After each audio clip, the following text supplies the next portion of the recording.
What's going on? So I thought I would spit some mad bars for you. My name is JB. No, I'm just kidding. So a few days ago, I went to this San Francisco Politics 101 meeting hosted by Joel Engardio, one of the Elite 11 Board of Supervisors members here in San Francisco. This is a free monthly event that anybody can attend, and it was a fantastic event. I learned so much about the city's history and politics, so definitely check it out if you live in San Francisco. And a few days ago, I tweeted my takeaways from attending the event.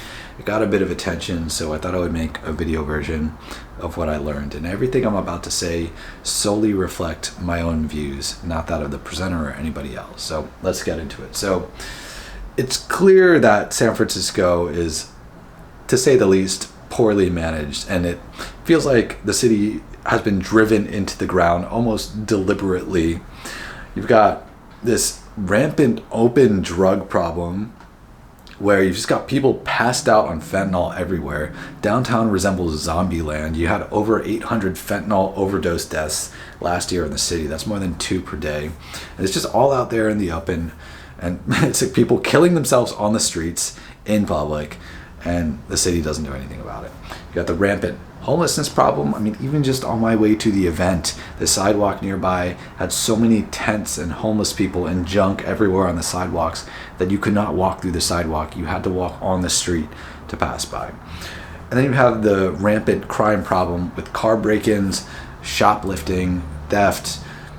Criminals get away with it. Even if they get arrested, which they don't, then the judges just let them go. And then businesses end up either going bankrupt, so they have to leave the city, or they have to put glass locked doors in front of all the products. And as a customer, you have to press a button to wait for a worker to come and unlock the door and give you the thing you need. So the workers are overworked, makes business more expensive, makes the experience as a customer a lot more of a hassle and time consuming. And it's just a poor experience for everyone. So, and then housing is expensive in San Francisco, and there has been ridiculously few new housing development. And also in this presentation, he showed the skyline of San Francisco. And if you look at the skyline between 1930 and 1970, massive difference. The difference between skyline 1970 to now looks almost exactly the same, which just shows to you how little new housing has been built, despite how expensive and in demand the city is. So what's the cause of all these problems? Well, it seems that my takeaway is it feels like the government has been hijacked by this radical group of people who've implemented all these policies that have led to the current situation. Clearly it's not working. So what do these people stand for? Well, NIMBYism, preventing the development of new market rate housing. And then this whole defund the police kind of thing, where they want to restrict the power of police and authorities to do anything, basically. So this is why, for example, the police aren't allowed to take people on the streets against their will and put them in mental asylums or drug rehab centers, even if they're completely openly passed out on the street or just obviously out of their mind and hallucinating and shouting to themselves, like is so common here. So yeah, what do these people call themselves?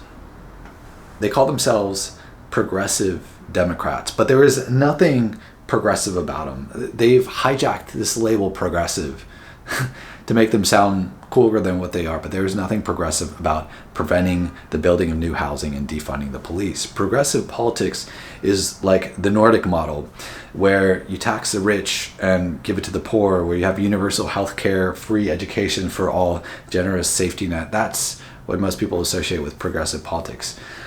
This stuff has nothing to do with progressive politics, and there's not even any coherent moral grounding behind it. There is no connection between preventing the building of new housing and defunding the police. It's almost like you've got the defunding the police thing is more like anarchy, like anarchists, but then you want to get the government to prevent the building of new housing. That's not anarchy. So what is it?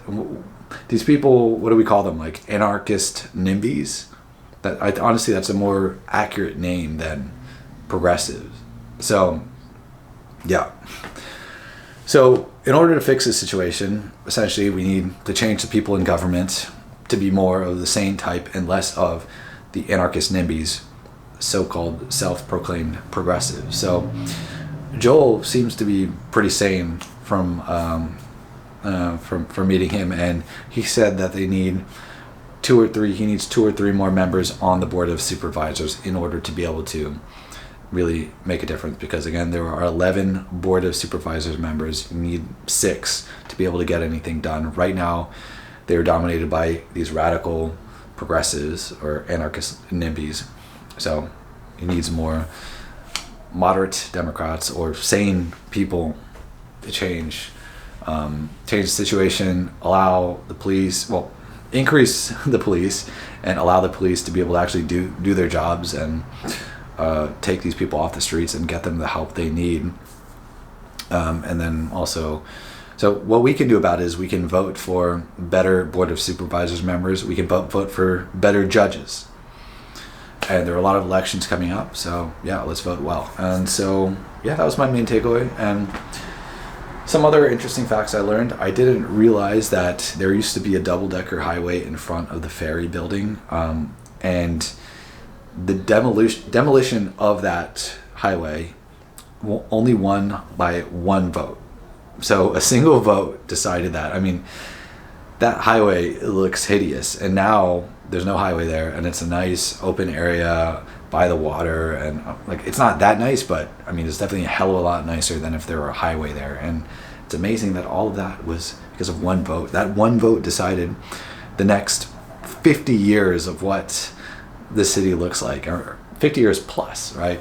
So it's amazing the impact that one little decision can have. Another one.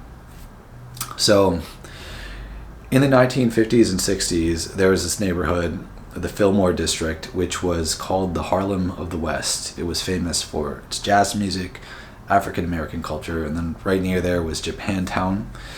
And basically these neighborhoods were demolished. Well, maybe not completely, but largely demolished. Many buildings, like just in the heart of these neighborhoods, buildings were demolished to build this hideous expressway, this highway called the Geary expressway. And yeah, so kind of destroyed the heart of these neighborhoods, displaced a lot of people, and it's still hideous to this day. And I don't know the names of these roads, but in the presentation when he mentioned this, I immediately knew where exactly he was talking about, because I walk in this area a decent amount, and I know that there's this ugly double-decker road just going through there, and I knew what he was referring to, because I love Fillmore Street, but it's just that road there is just, it's horrible. And so yeah, those little decisions can have huge impacts. So let's make good decisions, and for the sake of everybody's lives for the next 50 to 100 years in the city, let's make some good decisions. So yeah, we're at 8 minutes 33 seconds. Maybe I'll talk about something else too, since I'm doing these videos once a week, although maybe I'll do it more often, but I want to change the format up. But anyways, so this is something I haven't really researched that much, so maybe I should not talk about it. But it seems like TikTok is kind of contentious right now. It's kind of up for votes, and potentially going to get banned. Well, really, the reality is it's not about banning TikTok. It's about divesting China from TikTok. So TikTok can still exist, but if China, the problem is, China owning it, right? Because this is a topic actually I'll save for another video. Maybe I'll save it for the next one. Anyways, hope you're doing well, and I'm out. Peace.